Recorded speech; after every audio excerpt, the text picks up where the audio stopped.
shpret plot madhëri, në qelën e në tokë, ai sot me dashuri, ai sot i hyr, sot i hyr, në shpret plot madhëri, në qelën e në tokë, ai sot me dashuri, ai sot i hyr, sot i hyr, ai shpret plot madhëri, në qelën e në tokë, ai sot me dashuri, ai sot i hyr. Mirë, uluni. Kalojnë në pjesë e dytë të programi sot mëngjesit. Na propozon tani një dëshmi flesh Kondori si katekist, si pjesëmarrje në Ministerin e Fjales, në gjirin e famulison, sidomos me ata të rritur që e bajnë ecje për pagzimin. Do me thanë se na tregon si ai e ka kushtatuar, ka përjetuar shpalja e fjales edhe ecja ndaj pagzimi si diçka që vërtet ndryshon jetat e njerëzve. Mirë, Kondor, sintetik, se mas kemi katekeza tjetër me Vitori. Mirë, përshëndetje, unë jam Kondori dhe njëherë katekist për katekumenët në famullinë tonë, prej 4 vitesh besoj tani. Edhe para se të regoj pra për katekumenët, për ato që pagzohen të rritur, po dhe unë jam veti pagzuar i rritur më 10 vite më parë, dhe po të regoj pak shkurt edhe për këtoj që po flasim, pra vërtet pagzimi t'jep një zemër të re dhe të bon dikush tjetër, por jo në mënyrë magjike, unë për vete kam kuptuar gjë nga eksperienca ime që kur Zoti të thret, as një pengesë njerëzore, as e jotja pa as e të tjerëve nuk të ndalon.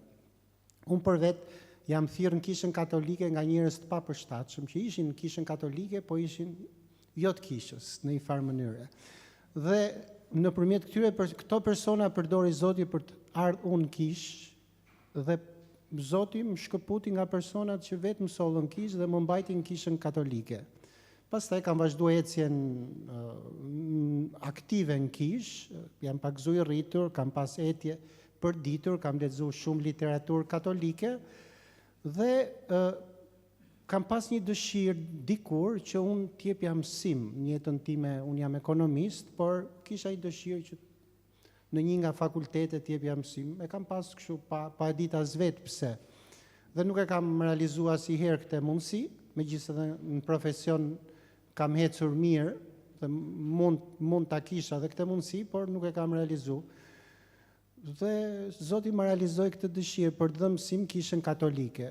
Po t'rregoj shkurt si fillova si katekist, unë kam qenë i angazhuar prej vitit 2017 në lëvizjen në ecjen e Vatrës Biblike Katolike që është drejtuar që prej fillimit nga Padre Flavio.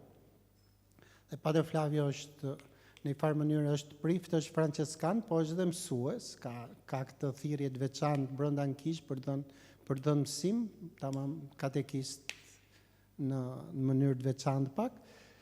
Edhe një ditë po e shoqëroja për një takim të Vatrës në Babru.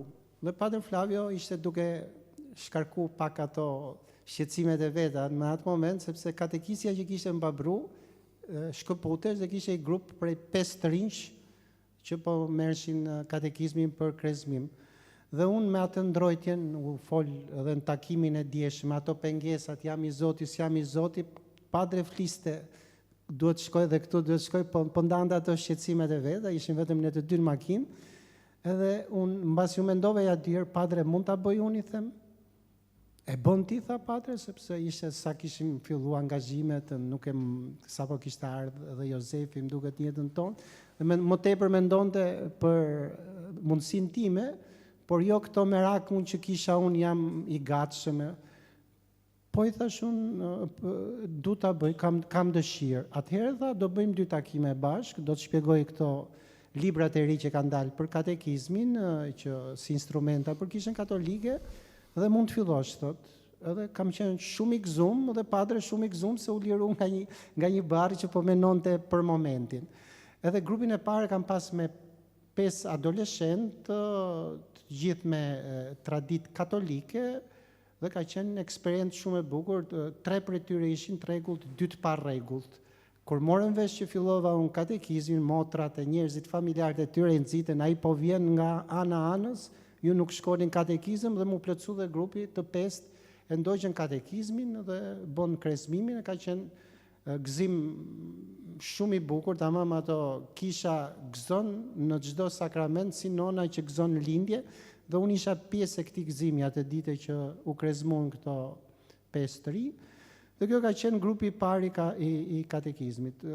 Grupi i dytë prap ka qenë me traditë katolike kryesisht, po që pagzoheshin të rritur. Ajo ka qenë një ecje dhe unë mësoja, sepse ishin persona më të rritur dhe unë isha më i përgjegjshëm, dhe më kujtohesh vazhdimisht shpreha biblike, i lumë është ai që merr, po akoma më i lumë është ai që jep. Dhe unë kuptoja që duke dhënë mësim atyre personave, përgatitesha. Kisha ngju Padre Pieron ke Zemra e Krishtit që thoshte, unë ku përgatitem për një takim, thot, mundohem të kujtoj gjithë fytyrat e personave që do më vinë atë takim, pra përgatitesh me shumë dashuri për takimin. Dhe mu më kishte ngel kjo shprehje dhe mundoja, unë emrat nuk i mbaj mend, po fytyrat i mbaj mend, mundoja ta vija veten në këtë pozicion dhe fillova të mësoj shumë për vete.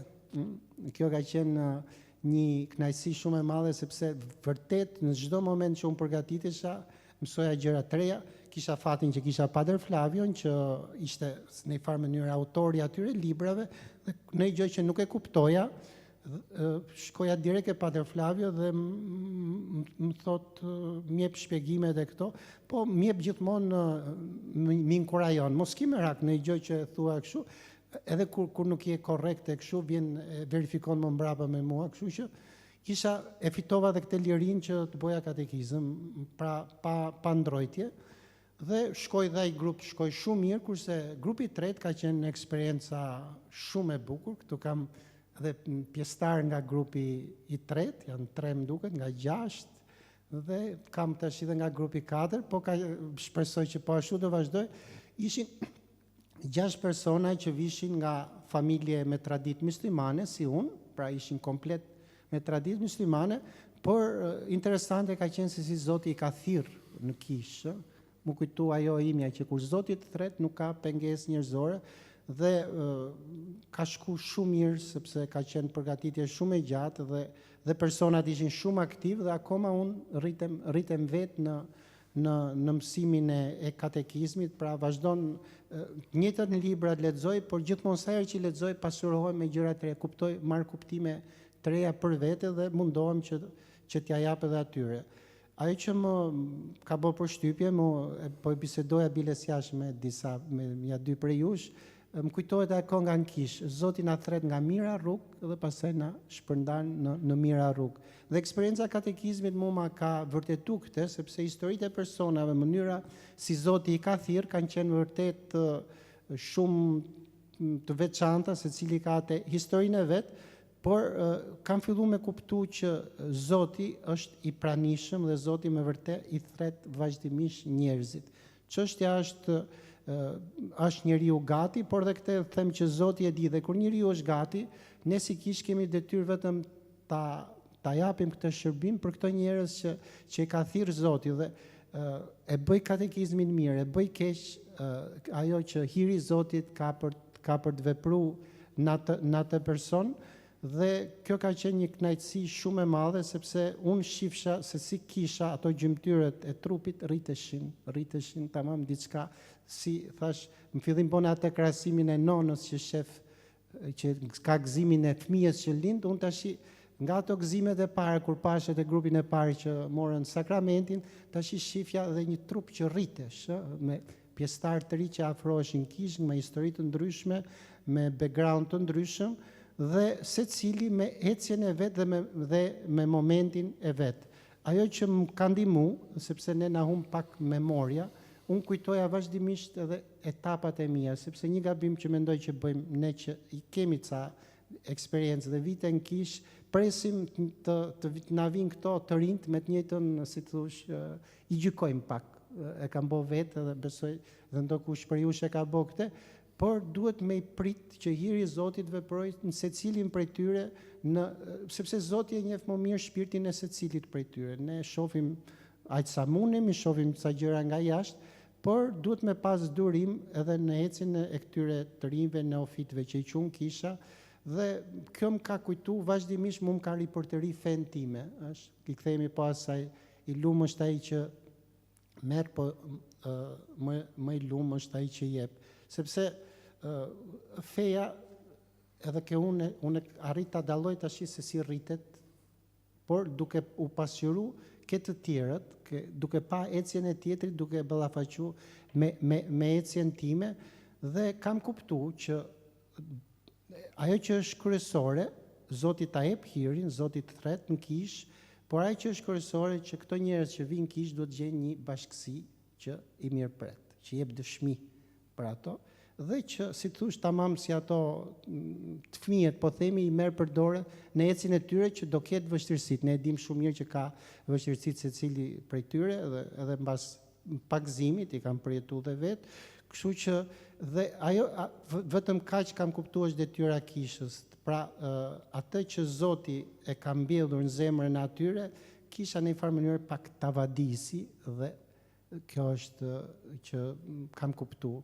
Dhe falenderoj Zotin për këtë ecje, falenderoj Padre Flavin që ma ka dhënë këtë mundësi, dhe është një gëzim vazhdimisht kur nifesh me persona të rinj, cilën duan të njohin Zotin dhe duan ta njohin Zotin ashtu siç Zotin na e paraqet mësimi i kishës katolike. Faleminderit.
Falenderoj Zotin, edhe falenderoj nëse mund ta bëj, falenderimi gjithmonë mund të bëhet edhe mundin, se është një shprehje prej bollekut zemrës, është një shprehje shqipësia përdoret ex abundancia cordis, sepse isha duke mendu pak katekizën që e bani mondi katekezën në fund, e më erdhi ndoshta për herë të parë me kuptu dallimin shqip mes përshtypjes dhe mbresës.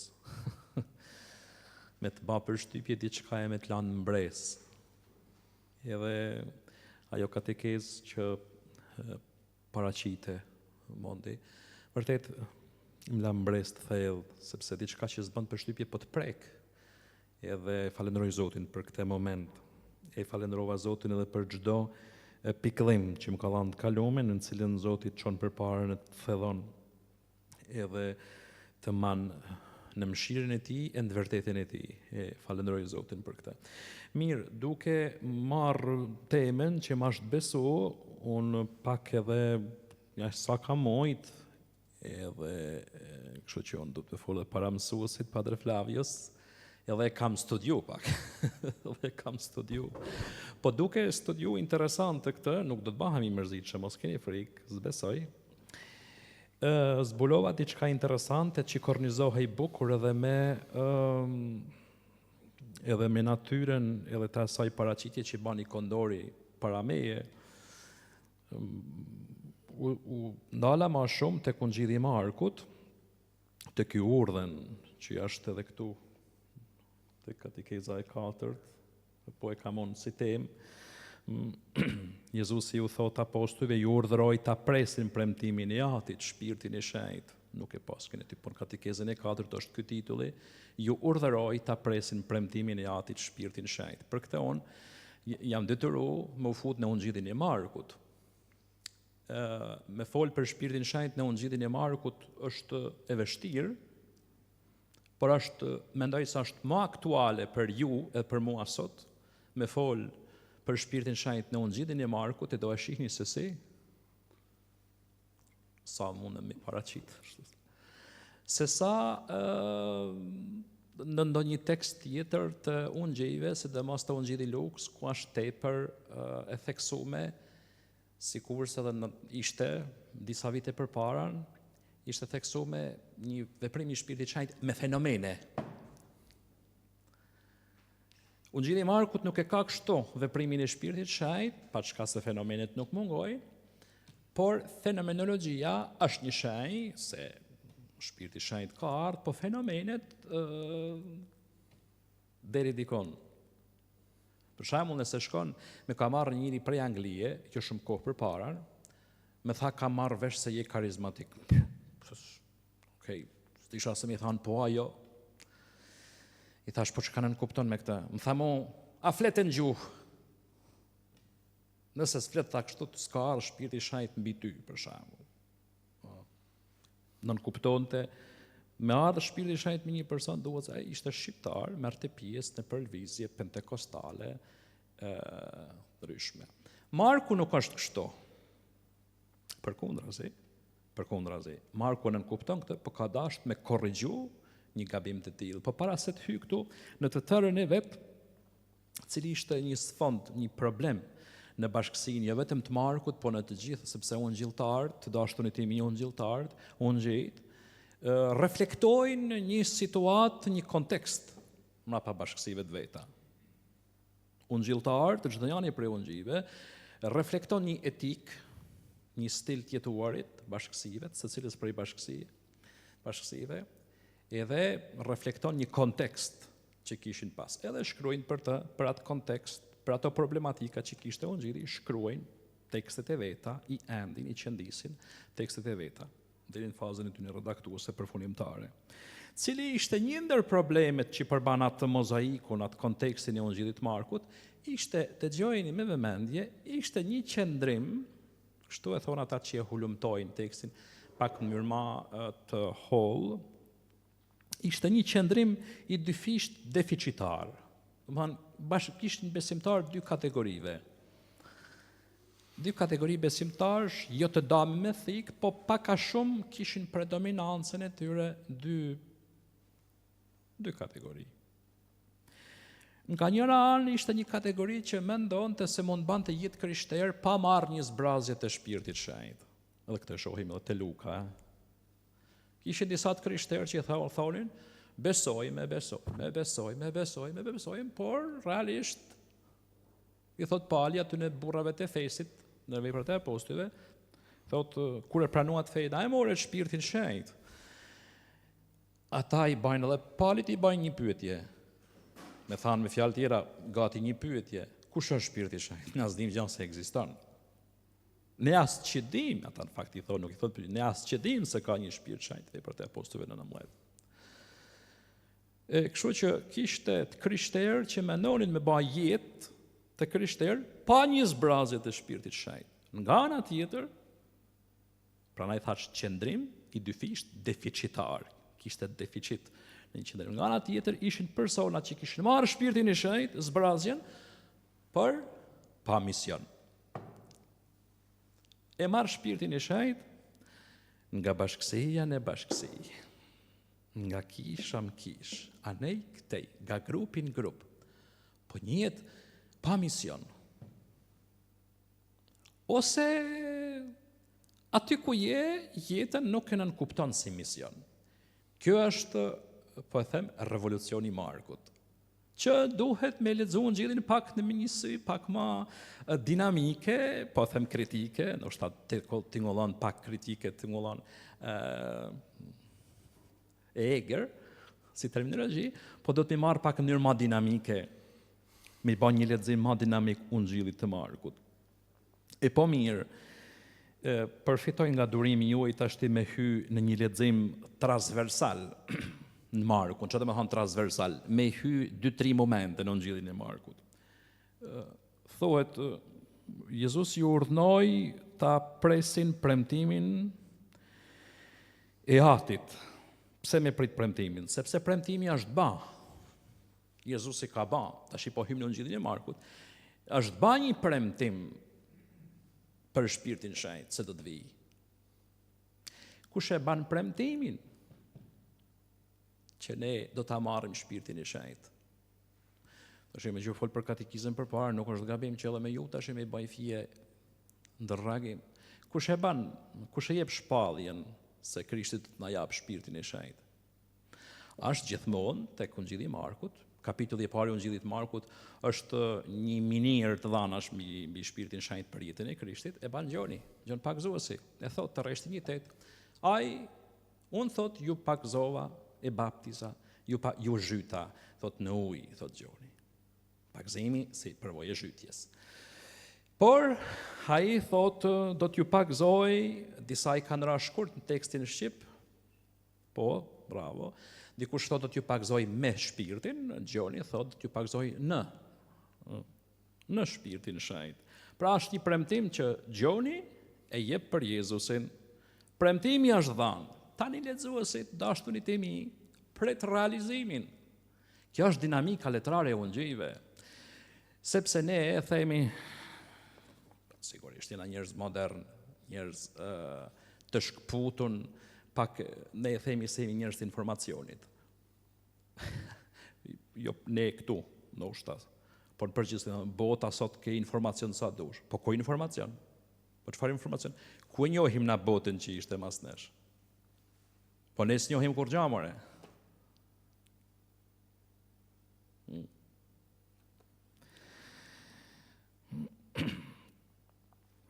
Premtimi ishte dhënë, por pritet realizimi i tij. Edhe një lexues i lashtë ishte më inteligjent se ne.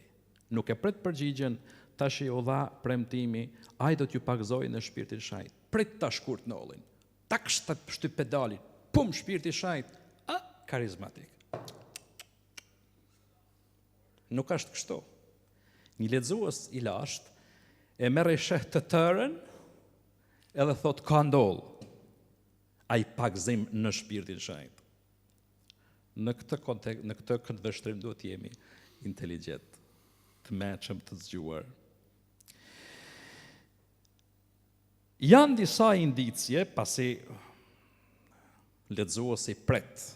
Dhe interesant është se në Ungjillin e Markut i jepet këtij premtimi se do të pagzohemi në shpirtin shenjtë, i jepet një pozicion prioritar, kështu quhet.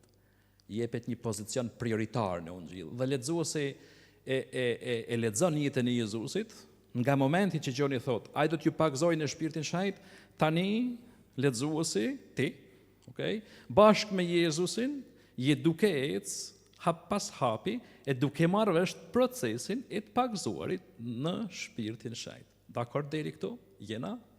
Nëse s'jena, më thoni se s'jena. Mirë. E lexuesi e pret se çka do të thotë u pagzu në shpirtin e shenjtë, në pneuma, to hagio, në shpirtin të shenjtin, kur no dhe si no. Fillojnë indicjet, me na ullan hap pas hapit, ungjilltari Marku. Indicia e parë është, me një herë pas, mënyra se si përshkruhet pagëzimi i Jezusit. Aty fillon indicia e parë. Thotë teksti, ungjilli i Markut, në kapitullin e parë, në gjatë atyre ditëve, Jezusi erdhi nga Nazareti i Galiles dhe u pagëzua prej gjonit, thot në Jordan, ejs Jordanen, përdor një ungjilltarët, kur kanë përdor dhe para fjalën, edhe lillëzën dhe, kaj, është gjithçka e mendume. Gjithçka e mendume. Edhe lillëzën dhe, edhe ejs, edhe en, edhe ep, mbi të, nën të, rreth ti, gjithçka është e mendume me dhënë një mesazh. Edhe që në momentin që thot gjoni shkoj të pagëzohet tek gjoni ejs Jordanen, është sikur Jezusi aty shkua gati si me vrap. Se kjo po na duhet më pas. Dhe thot, me një herë pas, thot, me një herë, ndërsa po dilte nga uji, Jezusi ishte duke u ngjit nga uji, më mirë, anabainon, thot, pa qiejt që po hapeshin dhe shpirtin si një pëllumb, hosperisteran, është si një pëllumb si tip krahasore, thot, duke zbritur, shpirti ishte duke ba tjetrin gjest, duke zbritur mbi të. Pa shpirtin duke zbritur. Atëherë thot, po, më falni, me një herë ndërsa po dilte nga uji, Jezusi thot, pa qiejt që po hapeshin, për këthim i gabuam. Realisht është i gabuam. Për hapje flet Luka, për hapje flet Mateu, sepse kjo është edhe gati fjala qelës. Pa qiejt që po shkyheshin, thot Marku. Skizomaj. Gati po tregonte me këtë imazh. Ky imazh po bahej metafore e shpirtit që donte me shpërthyn botë. Ka natyrën e një eksplozioni, po në të vërtetë është kjo. Me foljen skizomai, në fakt këtu nuk është folje, është një pjesore pasive, qiellja është skizomenus, është shkyrës, është ai që po shkyhen atë momente e shpirti që vjen me irruencë. Thot eis auton. Jezusi kishte ardhur paran ejs të një Jordanen, me u plasë në lumë para gjonit, me u zhytë, e tani shpirti, ejs auton. Për me shpreh kështu natyren somersive të eksperiencës të kësaj përvoje, me shpreh natyren e fort të kësaj përvoje të Jezusit. Është i vetë një rast të dashtunit e mi, që këto dy terma, njani skizoma i shkyrje, edhe tjetra ejs auton, edhe pse në të kundërtën e saj, përdorën në ungjillin e Markut në një tjetër moment të Jezusit. Ku është një rast që sipas jush flitet për diçka që shkyhet në momentin e Jezusit? Kur vdesën kryq. Kur vdesën kryq Jezusi, shifni në momentin e pagëzimit, thot, njëherë shkyhet qielli, pastaj vjen shpirti. Në momentin e vdekjes së Jezusit, nollin të dyja, por, thot, në momentin e parë ka një veprim të shpirtit, thot Jezusi, thot nuk uli kokën këtu. Por, e kanë përkthy me sigurisht, dha frymëmarrjen e fundit, edhe përdorë fjalën të kundërtën e ejs. Pneuma, thot pneuma. Shpirt. Pneuma, shpirt. Pneuma, shpirti del nga Jezusi në momentin e vdekjes. Atëherë hapet kultrina e tempullit, që ishte veni i pranisë së Zotit, gati me thanë që qetu hapen, sa bukur skizoma ju shkyen. Shpirti erdhi ejs auton.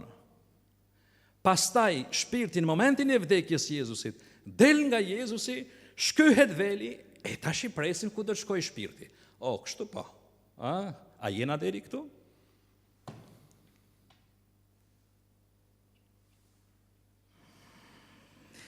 Këta janë me këty dy terma, janë dy terma suggestiva, terminologji suggestive, me anë të cilës Marku shpreh lidhjen e fortë që kanë mes tyre pagëzimi dhe vdekja e Jezusi, edhe roli që ka Shpirti i Shenjtë në pagëzim dhe në vdekje të Jezusit, edhe punat që Shpirti i Shenjtë do të bëjnë pas pagëzimit dhe vdekjes së Jezusit. Për shembull, ta shohim punën që bën Shpirti i Shenjtë pas pagëzimit të Jezusit. Çka bën Jezusi më njëherë pasi pagëzohet? Pasi pagëzohet, Jezusi përjeton sfidën e tundimit. Shihni, janë 3 dhana me Shpirtin e Shenjtë, edhe ata të katekizmit atje ku i themon cilat janë 3 rreshtat me Shpirtin e Shenjtë, se unë jam pak edhe submersiv, jam pak si obsesiv, kur kërkoj diçka, duhet me mamajt men se zban, është pak shaj, edhe egos.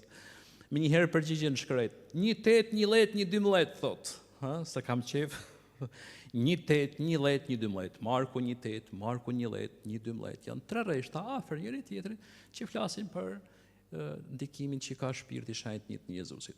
1 8 premtohet, 1 10 përjetohet, 1 12 Shpirti i Shenjtë fuqia e sfidës, që fuqi që ndihmon me sfidu, me përballu tundimin. E Jezusi më njëherë përballon tunduesin edhe sfidën e tundimit më njëherë pas pagëzimit të tij. Por thret pastaj është përvoja e thirrjes, por në veprimtarinë e tij Jezusi, në veprimtarinë efektive mesianike, gjaja që të banë ma shumë për shtypje. Dhe ku shihet Shpirti i Shenjtë në jetën e Jezusit? Direkt, pasi e ka marrë, atje ku thuhet, flitet për Shpirtin e Shenjtë, normalisht 3:36, atje ku Jezusi bën egzorcizmin. Momenti i egzorcizmave nuk trajtohet në Ungjillin e Markut egzorcizmi si një sakramentor, por është një sinjal i veprimtarisë efektive mesianike të Krishtit, i cili ka marrë Shpirtin e Shenjtë. Në fakt, të kapitulli 3, Jezusi, pasi kishte bërë egzorcizmin, kishte dëbuar shpirtin e papastër, me dëbuar një shpirt papastër, dhe me thanë, me kthye njeriu në gjendje të pastërtisë, sepse ka hyrë në sferën e papastrës. Edhe kjo është për të theksuar po. Sapo Jezusi e bën një egzorcizëm, e akuzoi Jezusin se i ka dëbuar djajt menimin e Belzebulit, apo jo? Mirë. Ta Jezusi thot një gjë shumë interesante. Ma mirë me lexuese, me thënë për meshdruese Polano një gjë të rëndësishme pas dore. Thot Jezusi thirri pranë vetes se filloi të fliste me shembull tyra. Si është mundur që Satani ta dëbojë Satanin, nëse një mbretëri është e përçarë, kjo mbretëri nuk mund të qëndrojë në këmbë. Edhe nëse një shtëpi është e përçarë, kjo shtëpi nuk mund të qëndrojë në këmbë. Nëse Satani është ngritur kundër vetes dhe është përçarë, nuk mund të qëndrojë në këmbë, por ka marrë fund. Atëherë, thot Jezusi, por askush nuk mund të hyjë në shtëpinë e, po përdori fjalë që pastaj do shpjelloj, nuk mund të hyjë në shtëpinë e yskyros, e të fortit, mani me fjalën yskyros, të fortit, e ta plaçkit nëse nuk e ka lidh më parë të fortin nga më i forti, nga yskyroteros. Qa kishte thanë Gjën Pakëzuesi tek 1:7? Pas mejet po vjen një më i fortë se unë yskyroteros mu. Tani ka ardhur shpirti mbi Jezusin, kja është mrekulli.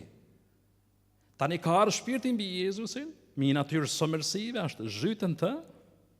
Jezusi ka përballu Satanin në këtë sfidë të tundimit, edhe dëshmon se ka autoritet mbi të keqen. Edhe dëshmon se yskyros i forti ka humbë, sepse ka ardhur yskyroteros, ka ardhur, kjo superlative, më i forti. Kështu po. Dhe me thanë shpirti, roli shpirtit pas pagëzimit të Jezusit është vetëm një shembull për ta ilustruar në këtë moment, për gjithë veprimtarisë efektive. Roli shpirtit pasi ka ardhur pas pagëzimit. Jezusi me Shpirtin e Shenjtë është më i forti. Vetëm me Shpirtin e Shenjtë mund të jesh më i fortë. Strategjitë në tundim funksionojnë deri dikun, por djalli është strateg i lindur. Vetëm një është strategu që na bën ne strateg më të fortë, Shpirti i Shenjtë. Jo me kot në himnin Veni Kreator, një strofë të 6 apo të 7 thohet larg deboj armikun, i thot shpirtit shenjt. Lonxha repelas, lonxhius, si thotë jo. Larg deboj armikun. Vetëm shpirti i shenjt mund ta bajnë. Ai na bën më të fortë. Kjo është për të theksu një prej momenteve në të cilat Jezusi ushtron pushtetin e tij dhe roli i shpirtit më njëherë pas pagëzimit. Mirë, pyetja juaj do të ishte e drejtë, po mirë, nuk na the ku shkon shpirti pasi del ekpneusen prej Jezusit. Vjen në të e tash i del prej tij. Ku shkon Jezus? Ku shkon shpirti? Sigurisht shpirti shkon mbi ata që e kanë dëgjuar Jezusin gjatë gjithë kohës. Shpirti ka fillu me vepru në ata që e kanë dëgju, mbi ata që e ndjekin Jezusin gjatë gjithë kohës. Mram Padre Flavio flitte për sintoni me atin, sintoni me këtë, sintonia, nërsa unë do të përdorja edhe një fjalë tjetër që shtjellohen me njëra tjetrën, sinfonia. Ta dëgjosh Jezusin është një moment në cilin shpirti i shenjt fut po në sintoni, por gati në himin sinfoni me fjalën. Fonos za, bahna i njëjti za me fjalën. Është momenti kur Jezusi flet e kur apostujt e dëgjojnë, është një moment i veprimit të shpirtit shenjt. E shpirti i shenjt me fjalë tjera e bën apostullin dishepullin sinfonik. Atëherë këta që e dëgjojnë edhe ecin bashkë me të. Flitet shumë sot për sinodalitet. E kena vështirë me majtë kishën bashkë, e unë do të thoja si për komplementaritet, si kur tha Dëmondi që bashkë dëgjimi i fjalës së Zotit, nëse se kam kuptu gadim. Iman bashkë mëshirët vërtet, menoj se dëgjimi i fjalës së Zotit man bashkë edhe këto dy aspekte. Sinfonin me fjalën e sinodin me tjertë. Dhe me thanë, momentin që ti ushtrohesh në një dëgjim të vazhdueshëm, shpirti i shenjt vepron në ty e në jetën tënde, njëkohësisht duke të majt bashkë me Jezusin, duke kanë sinfonimet e duke kanë edhe në sinodi do të thotë me ec, hodos është rrugë, synodos me bar rrugë me të tjerë. A shumë e vështirë, sidomos për ne shqiptarët, me bar rrugë me njëri tjetrin. Qofse bajmë rrugë me njëri tjetrin si të sforcum, po nuk kena sinfoni me fjalën, ma besoni, mendojon, bahna qesherak. Kjo është shpirti shkon mbi ata që e dëgjojnë, mbi ata që e ndjekin, po jo vetëm. Marku nuk ta tregon një moment në të cilin shpirti shkon e hyn te dishepullit. Tregon momentin se shpirti në cilin moment del prej Jezusit, me thonë ashtu. Por po të thotë se shpirti, dhe me thanë, ka fillu veprën e tij në ata që e kanë dëgju Jezusin, në ata që e kanë ndjek, dhe në ata që në ata që i dëshmojnë Jezusit besnikëri. E kjo është një element për të marrë parasysh në studimet e Markut, në Ungjillin e Markut. Në ata që i dëshmojnë besnikëri feje. Kush janë ata që i dëshmojnë besnikëri feje Jezusit? Se nuk mund të perifrazohet do si do, jam besnik Krishtit. Ata që thonë studiuesit, ata që kanë përqafu perspektiven e domethënies së vdekjes Krishtit. Është pak më e thellë. Pse vdiqe o Krisht? Çka nolli kur vdiqe? Cilat janë pasojat e asaj vdekje? Cila është bekimi i asaj vdekje? Thot Glenn Sherritt, një amerikan. Ai që zhytet në kuptimin e vdekjes së Jezusit, edhe rrin në atë kuptim thellohet ditë për ditë, ai është ai që ka dëgjuar dhe ec me të dhe është zhytur në kuptimin e atij misteri. Në këtë njeri, shpirti ka a dëshmi se ka hy dhe po vepran. Por me u zhyt në perspektiven e vdekjes Krishtit.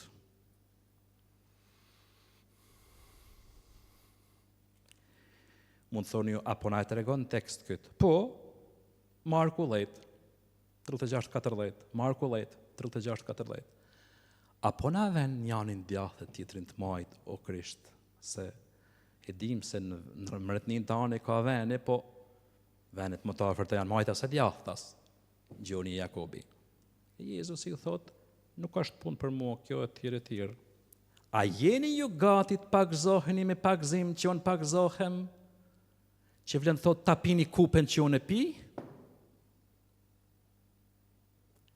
A tu i fol për vdekjen si një moment pagzimi, i cili bahet njëjtën kohë, si një moment për vujtjen e tij, si një moment pagzimi, e cila bahet njëjtën kohë edhe vujtje dishepujve. Do me thonë, ai që është zhyt e ka marrë perspektivën e vdekjes Jezusit. Dhe a zhytën kuptimin e saj, jo vetëm i merr të mirat dhe vdekjen e Jezusit, e përjeton në pasojat e bekimit që sjell, por edhe identifikohet me ta. E këta i thot, po jemi. Okay? Se kishin qenë venet më shumë.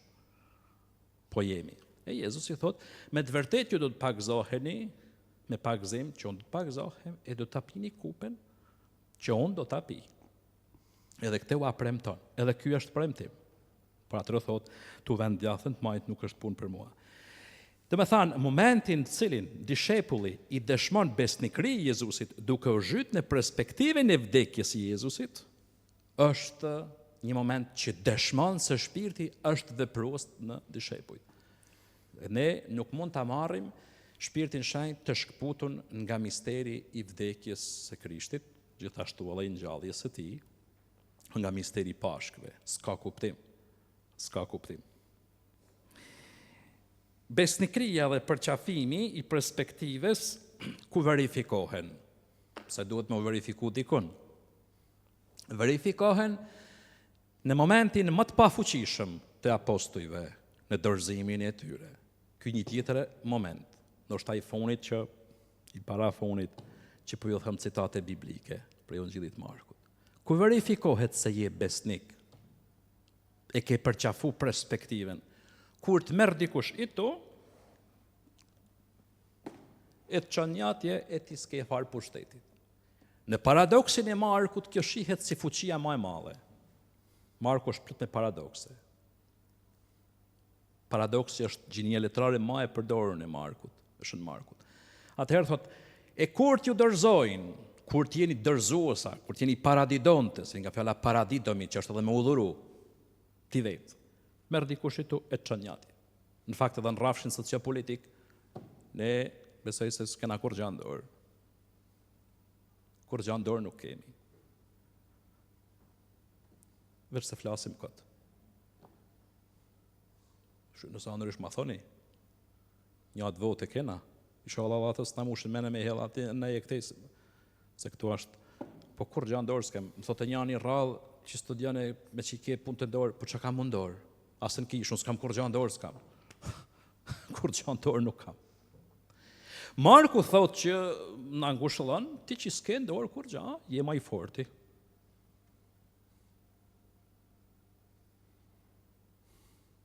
E kur t'ju dorëzojnë, mos u prekuponi se çka dhe si do të flisni. E ban momentin e dorëzimit dhe të vujtjes nga një moment për ta psu në një situatë misionare. Tash na rrin më mirë. Pak më mirë na rrin. Nuk ju shash shumë binun, po se kam fort problem. Çështja është tjetë kështu. Çështja është të jetë kështu.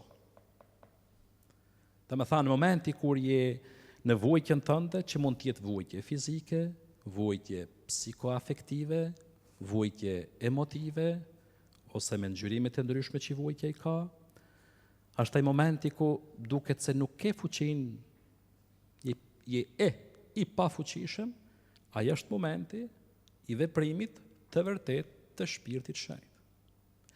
Edhe këtu del një tjetër në pah, gjithmonë për shkak të Krishtit. Në pah një letër, një citat prej letrës Pjetrit, ku thot, kur t'ju persekutojnë për shkak të Krishtit, të lumt jo, sepse do të pushojnë ju shpirti i lavdisë. Letra parë e Pjetrit, 4:15, do të pushojnë ju shpirti i lavdisë. Në momentin e dorëzimit, në momentin e vujtjes, kështu që nuk do të flas për karizmat, të cilat e kanë sot pas dite, mos u gabofsha, kanë një katekez enkas për këtë punë. Në momentin e dorëzimit të vuajtjes, sigurisht se vuajtjet ndryshme mund të jenë vuajtje edhe nga mëkatet, por ne nuk duhet me harru diçka, se pse nuk i rrim Zotit besnik në disa mëkate në cilat bijem, është ai besnik me ne. Okay? Në Bibël ka një tjetër binom Zotit që është gjithmonë i besnik. Edhe besnik kur ti se parashikon dot.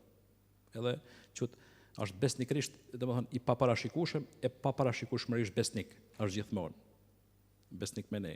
Po besnikëria jonë është më shumë me hynat perspektivin e vdekjes tij edhe kur jemi dopt. Dhe me një të veçantë ka Shpirti i Shenjtë në dy gjendje si vuajtje personale.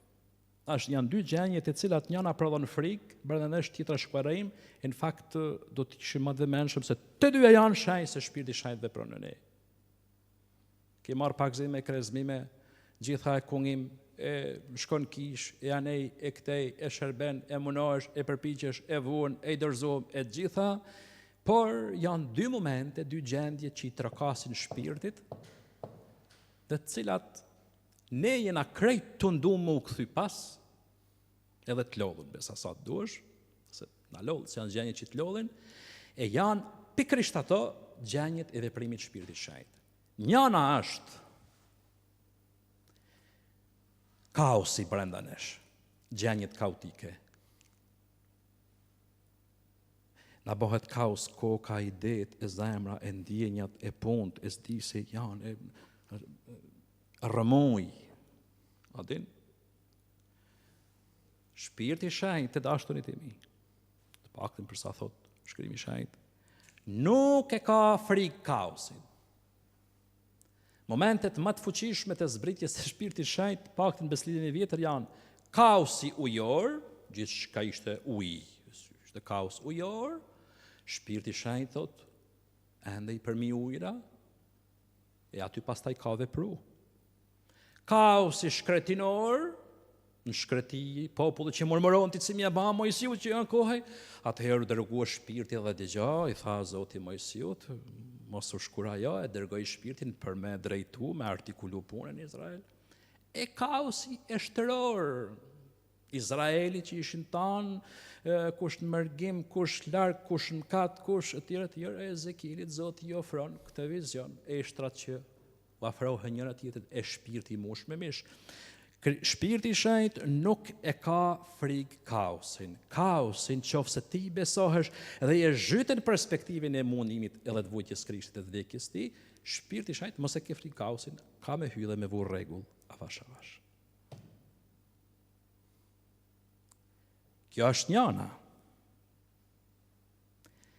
Kjo shkakton shumë frikë, kaosi. E dyta, është një luhatje, këtu menojmë se jemi shumë të pashenjtë. Po hajde hiç që janë prej tronit njerëzve, menojmë se na krejt pashenjtë. Është luhatja plot bësh. Herë plot, do të thonë, jam më besimtar se papa i tash. Mas dite, ku gjenet i Zot me më falë. Herë plot, shikojnë edhe veprimin, herë plot, herë bësh. Herë plot, herë bësh. Shikojnë veprimin.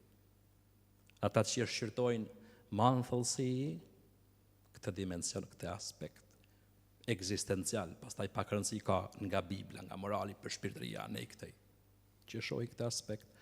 Thonë se kjo është si puna e një prej muskujve më të rëndësishëm të trupit. Kush është muskulli më i rëndësishëm i trupit? Zemra, që është muskull.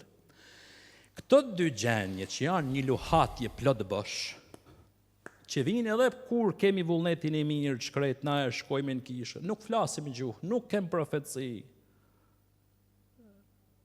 S'na binet kush, nuk na binet kush. S'po vepron ma, s'po punon ma, Shpirti i Shenjtë ku je mora? Po ti je herë plot herë bësh. Kjo thonë, është si puna e zemrës. Sistol, diastol, sistol, diastol. E ato i puno, e ato i vepru Shpirti i Shenjtë pikërisht me këtë gjendje, dhe është duke të rritë. Pra, aja që për ne është një shkurajim, aja është momenti i punës së shpirtit shenjtë. Pak ndryshme pa punën e shpirtit shenjtë.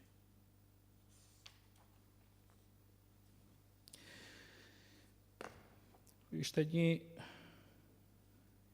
Clive Stapel Clevis ka shkruajt Letrat e Berlikut, frëngjisht, Letrat e Berlikut, të marruna nga një histori e vërtet, realisht, nga një histori egzorcizmi, po ky ka përkthyer në letërsi. Ishte një djalë sekretar, ishte një djalë demon sekretar dhe kishte një nip. Berliku kishte një nip. Dhe i thot këtij nipit, shko, se i caktonte detyra gjithë djajve, e i paraqitet nipin mëngjes, i thot, po mu, Axha Berlik, çka po më jep sot? Ty thot, kam lënë për të funit. Shko mi bin njerëzit, sidomos tek ata që duan me kenë më të sinqert, sigurisht roli demonëve është me na trazu, me na tenu, thonë një kana. Shko edhe trazoj njerëzit, atë sidomos ata më të sinqertit, edhe nëse ja arrin të lumt. Bani me besu se luhatjet plot bësh janë një faji tyre. Dhe me thanë, plot bësh është fajimi, e shkurajohem.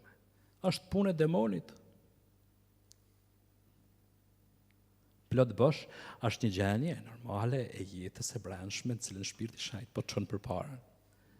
Nipi i Berlikut kishte marrë këtë mision, me ta mush mendjen se është faji yt. Ke fajin ti? Her plot, her bësh. Ku thua kam problemin? Ka persona, ku ju po hi të më thonë tani as me bë statistika, po ka persona të cilët shkojnë nga priftin prif, nga psikologun psikolog, nga psikiatrin psikiatr, ndoshta psikoterapeuti, herë kështu, herë ashtu. Jo.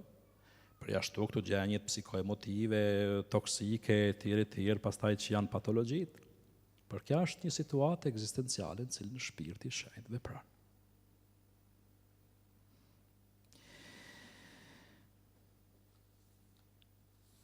Për sa më përket mua, unë me këtu do ta mbyllja, tu je pa rolin e shpirtit shenjtë në ungjillin e Markut si një punë e lidhur thelbësisht në momentin kur apostujt janë në një gjendje dorëzimi dhe në një rrethan besnikërie. Sot asnjë t'jena të sinqertë, t'jena pak më me kam për tokë, edhe pse ndoshta i pari duhet me kanon, se jam tu i folë, jam edhe në materje gjanave të studiume, po sot nuk është se bota bindet shumë, edhe sipas edhe studiuesve, në bashkësinë e Markut dhe rreth saj, përveç atij deficitit të dy fish që i thash në fillim, ishte edhe një tjetër problem. Persona të cilët i theksonin shumë karizmat, por kishin harruar thelbin kryesor të jetës krishtere, që është vujtja. E atëherë Marku thot, po keni kujdesir, çka nën kuptoni shpirtin shenjtë, si agjendi kryesor i karizmave, e po mirë tua thamon diçka. Shpirti i shenjtë ka veprimin kryesor në momentin kur ti i ngjet Krishtit e i bashkëngjitesh në vujtjen e tij dhe ja merr perspektivën e vdekjes tij, e ban tanden. Pasi e ke dëgju, duke e ndjek, mundohesh me na e besnik, e shpirti i shenjtë aty dëshmon se do të bëj punën e vet. E un kam theksu dy situata, të cilat duhen vëmendje që të mos friksohemi, të mos shkurajohemi, sepse janë momenti i punës që shpirti ban në jetën tënde.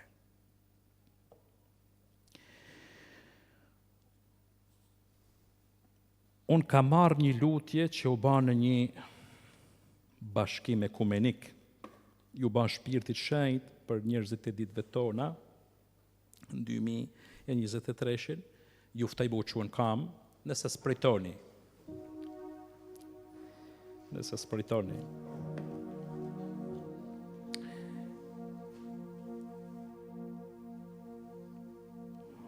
Po ja drejtojmë këtë lutje shpirtit, dhe pastaj një këngë apo me programin që është parashikuar. Shpirti i shenjtë, eja erë që përhap besimin. Eja bubullim që ftillon të hutuarit. Eja o stuhi që farkton karakterin. Eja o tërmet që trondit illujt. Eja o ujë që depërton thellësin. Eja ti mushkëri që jep frymë kishës. Eja o zë që kumton praninë e Zotit.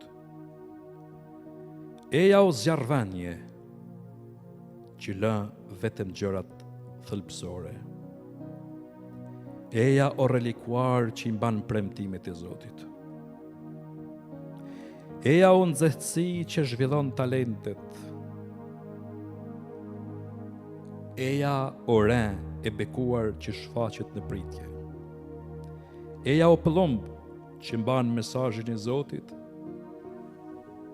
Eja o dhurat që mund të thirret gjithmonë. Shpirti i Atit e i Birit. Eja.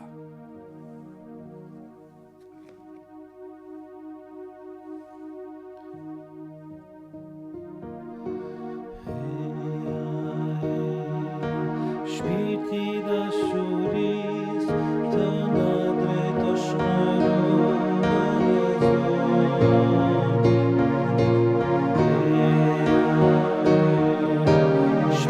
Shpirti i paqes të na i kujtosh fjalën që ai i tha.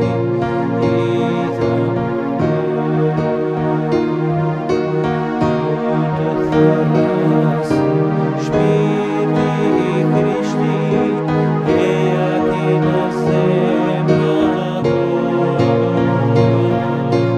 Rishoj sytë, bëj që ta shohim mirësinë e hyjtaj ne. Eja, Shpirti i dashurisë, të na drejtosh në rrugën e Zotit. Eja, Shpirti i paqes, të na i kujtosh fjalët që ai i tha për ne. Eja o shpirt, nga të katër erat, e frymi kë nuk ka jetë. Eja o shpirt, e frymëzon mine, që edhe ne të jetojmë. Eja, Shpirti i dashurisë, të na drejtosh në rrugën e Zotit. Eja, Shpirti i paqes, të na i kujtosh fjalët që ai i tha për ne. Beso nga të shpresoj, beso nga që të duam, beso nga të lëndoj beso nga që të lutemi, bajte go rrugën tonë e bashkimit. Eja, Shpirti i dashurisë, të na drejtosh në rrugën e Zotit. Eja, Shpirti i paqes, të na i kujtosh fjalët që ai i tha për ne.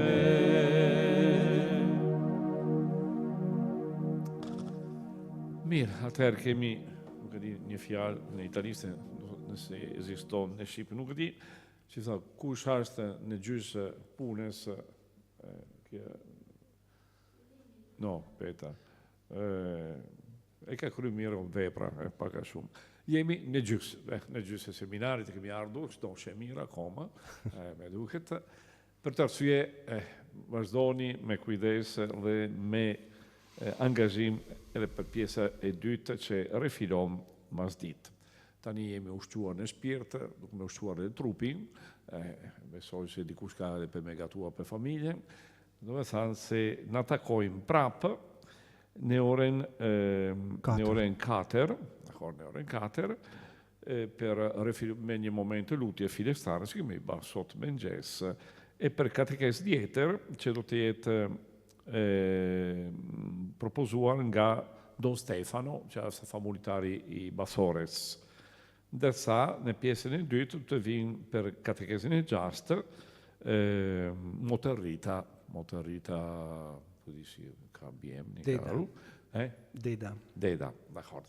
Quindi duke kemi edhe një zera femnore, pëse te për me ku i kemi tu.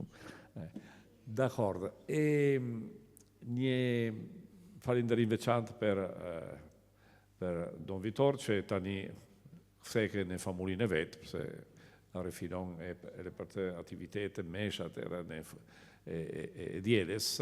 E falenderoj shumë, sepse kemi një traditë vjetër, se bashku për këte seminaret, për shumë gjëra, asë në momente bashkandarje së fortë, jo vetëm sepse kemi dëgjuar në bashkandarje e jetës, e angazhimi, pasion për fjalën e Zotit.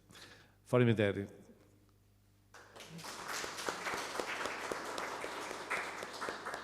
Mondi nuk falenderoj fare, përse se gjithmonë të... Kemi punë pak.